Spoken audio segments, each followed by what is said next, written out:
Jai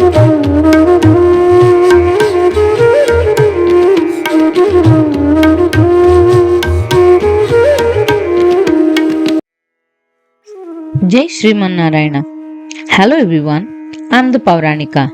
Welcome to the 7th episode of Mahabharata as written by sage Vedavyasa. This episode is in continuation to the Astika Parva of Adi Parva.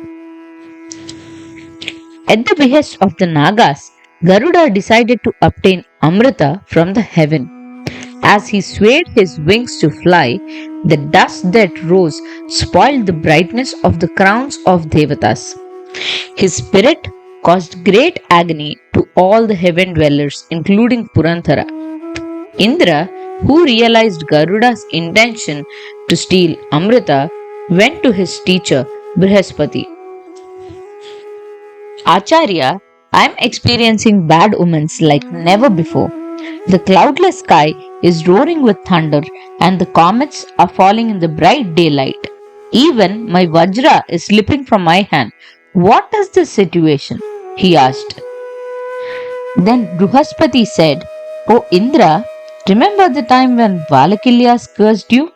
It is that curse that took form as Vinata's son Garuda. Once upon a time, Kashyapa Prajapati decided to do Putrakameshri Yaga. All the Devatas, sages, Vasus, and every other being decided to help him with the arrangements. Devendra, being a strong one, carried a pile of samidhas, pieces of wood for the yaga, on his back. On his way to the Yagashala, he saw thumb-sized Valakilya rishis carrying one small piece of wood. Their form is so tiny that they can drown in a puddle as small as a cow's foot. The Valakilya sages are learned ones who do not eat anything and spend their time in deep penances. The mighty Indra, who saw them like that, laughed and insulted them. Valakilya rishis were angered by such act and cursed him. They chanted their will in front of Agni and said, A being mightier than gods, the one who can change his form by his will, who can travel to any place by his will, the one who can cause great fear to Devendra shall be born. He should be 100 times more valorous than Indra. This should happen as a fruit of our penances. Indra, who repented for his actions, went to Kashyapa Prajapati for his help. Rishi Kashyapa told the Valakilyas, O great sages, it was Brahma's will that Devendra should be the ruler of the worlds. As you are aware, his word should not go waste, and neither can yours. Therefore, I request you to modify your curse. As you willed, an Indra shall be born, but he should be Pakshindra, Indra to the birds. Please excuse Devendra. Rishi Kashyapa's persuasion pacified the sages, and they said that their will was for an Indra and Kashyapa's will was to get a son. So the Pakshindra shall be born to Kashyapa Prajapati as his son. This is how a sage like Kashyapa became father to a bird like Garuda. Garuda, the son of Vinata and sage Kashyapa, the same Pakshindra, flexed his wings in his might and flew towards the Devaloka. Devendra knew that the king of birds is invincible.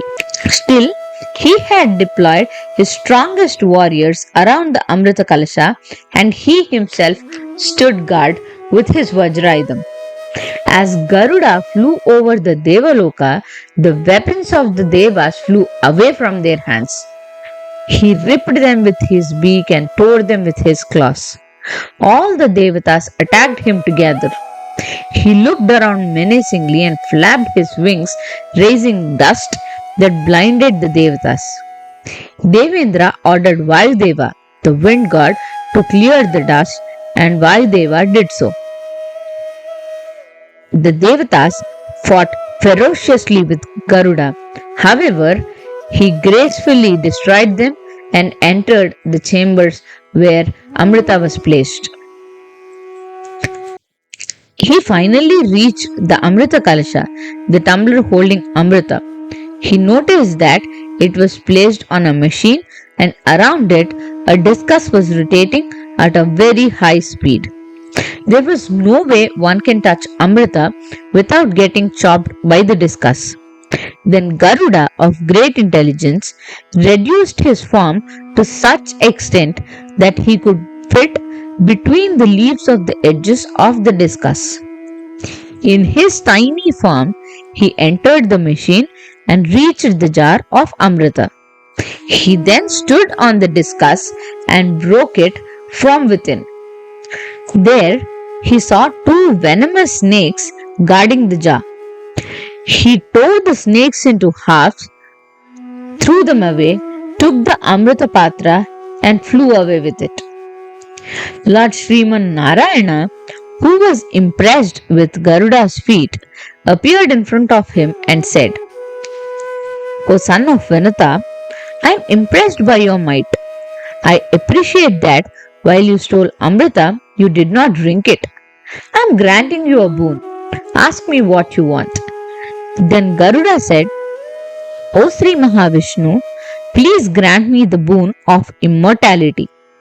Sri Mahavishnu granted it.